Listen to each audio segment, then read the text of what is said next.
Lo-Fi Old Man Deep Dive, PRS SGEG, The Proto Silver Sky, and an essay on design.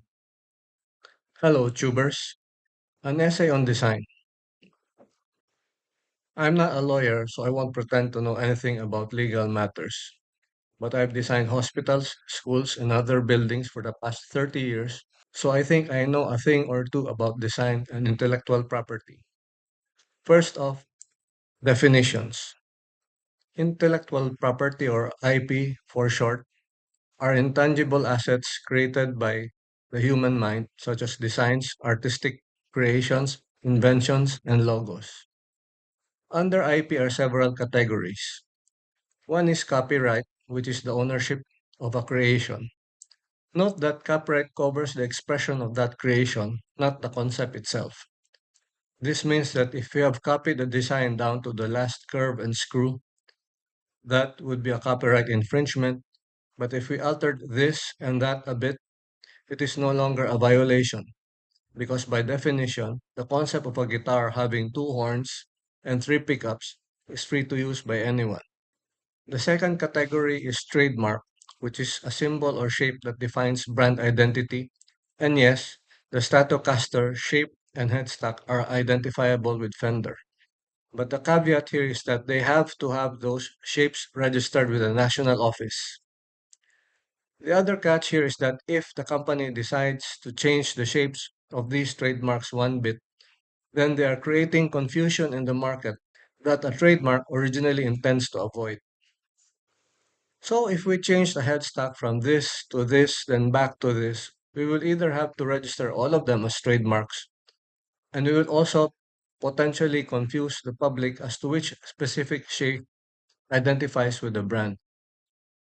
The other complication here is that Leo Fender designed these guitar parts to be interchangeable, and it can happen that the Strat body can have a tele headstock, so that throws a monkey wrench into the whole brand identity thing. And there is something to be said about reaction time. If today was 1970 and we learned that someone in Japan or China was creating an exact copy of our guitar, and we formally complained immediately, then there could be a stronger legal merit. But if we waited to file this complaint more than half a century later, this looks more like legal and commercial maneuvering than being wronged by someone copying our products. IP also covers inventions and trade secrets, and these also need to be registered with a national body at the time of the invention or creation. So again, if we change a single curve or location of a screw, it is no longer a copyright or trademark infringement. How two designs are so similar to each other that it constitutes an infringement, I will leave to the lawyers. As a designer, I disagree that the Fender body shapes and headstocks are public domain. That's not fair to Fender, regardless of their current attitude. They should cover not only the Strat shape, but all their models, pretty or ugly. Although arguably, it seems unethical for a rival company to capitalize on the shape of a cultural icon and commercially benefit from that. Out of the thousands of possible guitar designs, why does the design look so much like that of a Fender Stratocaster? Unethical? Probably. Illegal? I will leave that to the lawyers. So how can Fender protect itself from copycats? First off, copyright and trademark everything if it's not too late. Second, make the best quality that budget will permit. In the early to mid 1970s, Fender was surprised to discover that the Japanese copies were at par or even better than the US made models. That says something about quality control. And ultimately, that was how Fender Japan came to be. Third, innovate.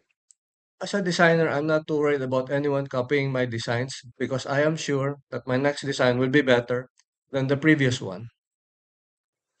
There are nuances here. Each building needs design solutions unique to its situation. So for a static design like a guitar, it's a bit harder. But the money they spend on lawyers and court cases might be better spent on R&D, ergo, better bodies, and better pickups.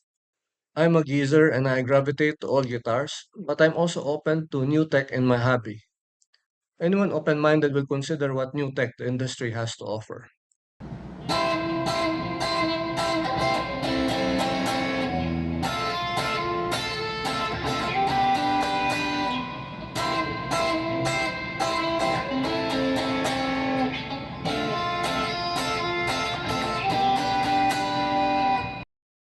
Then let's pretend we are an accomplished musician and a good guitarist at that.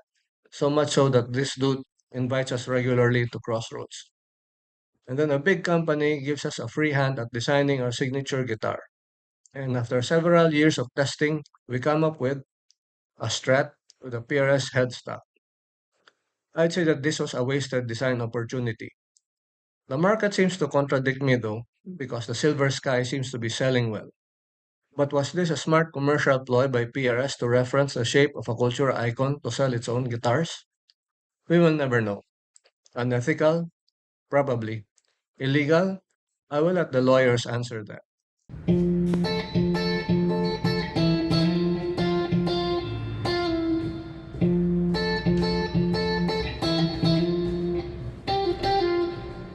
The PRS SEEG. Ironically, the Silver Sky was not the first Strat-looking guitar PRS made.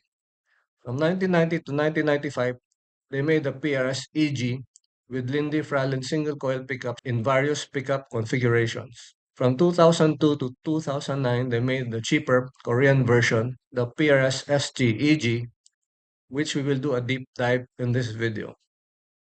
The version we will feature is a 3 pickup version with a trem. Some versions come with a hardtail. Are we going to do an SEEG versus Silver Sky comparison? Unfortunately, no. I don't have a Silver Sky and I don't plan on getting one. And while I have a few PRS guitars, I don't have a Silver Sky. And in my head, a Silver Sky is so close to the Strat and the EG that it feels like a duplicate already. However, the scale length of an EG is 25 inches and the scale length of a Silver Sky is 25.5 inches, which incidentally is the same as that of a Strat.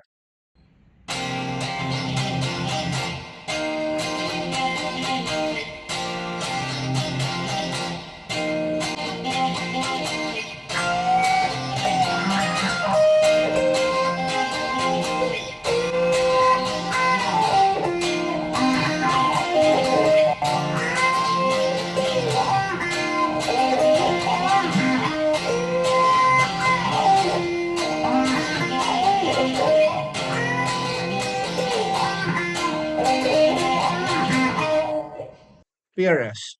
Now you may think that this video is a dig at PRS. Like all brands, PRS has its pros and cons. In my opinion, PRS guitars, both the US and Asian models, are perhaps some of the best built guitars in terms of fit and finish. I have yet to do major setups or repairs on a PRS guitar. They are the first guitars I consider when I'm going to play in public. They're also the first guitars I think of when I need to play something fast or complicated. In terms of performance, they are the most problem-free and the most ready to play. Now the cons. I have yet to meet a PRS where the pickups haven't been swapped. This one, swap with bare knuckles. This one, swap with Tesla P90s.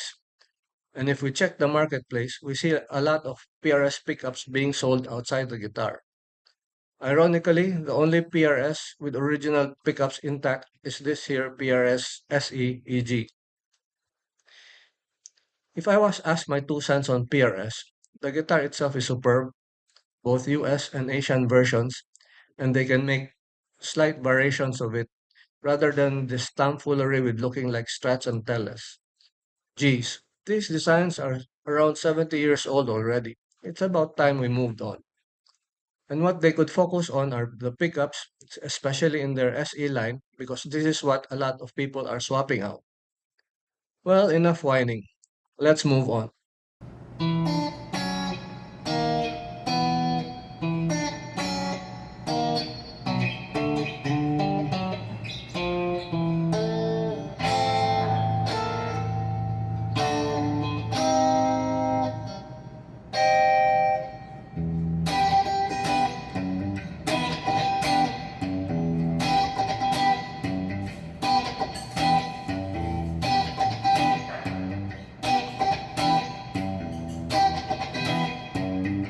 Clips and demos. As usual, it's a guitar direct to a Vox VT40X amp and shot with a cell phone.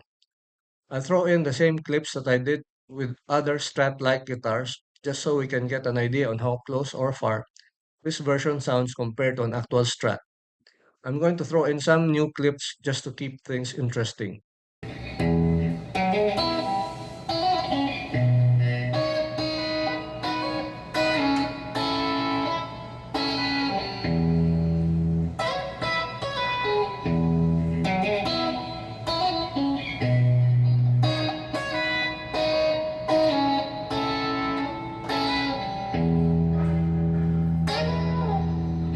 Body.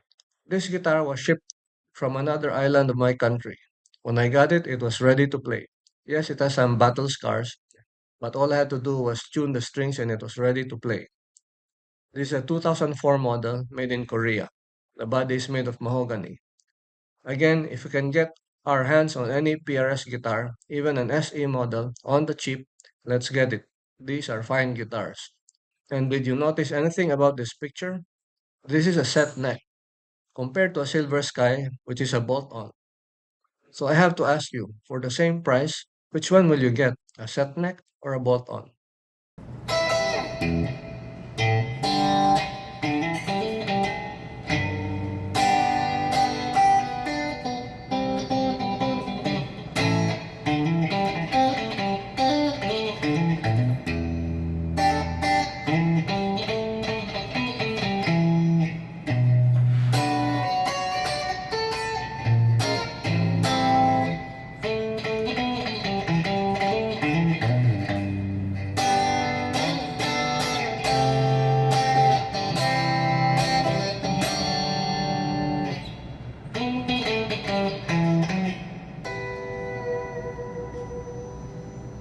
Neck.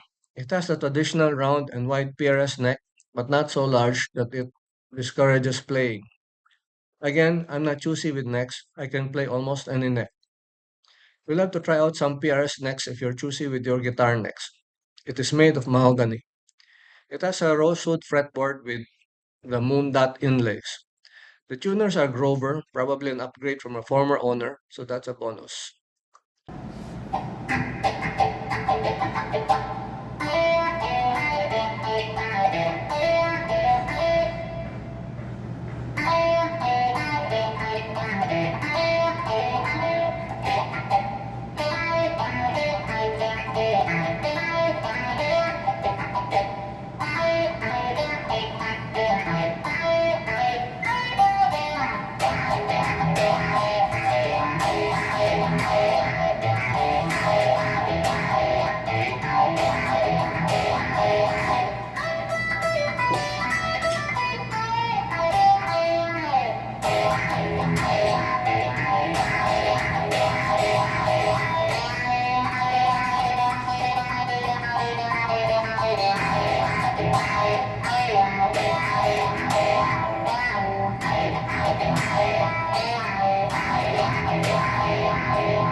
Pickups and controls.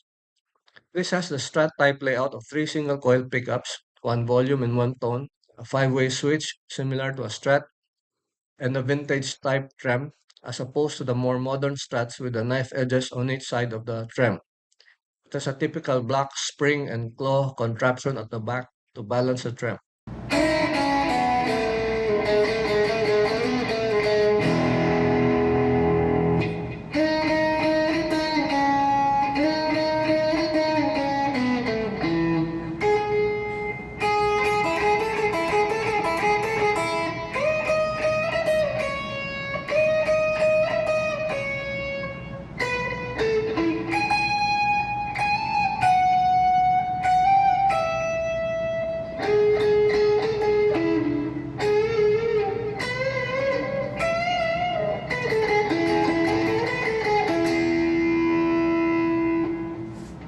Verdict.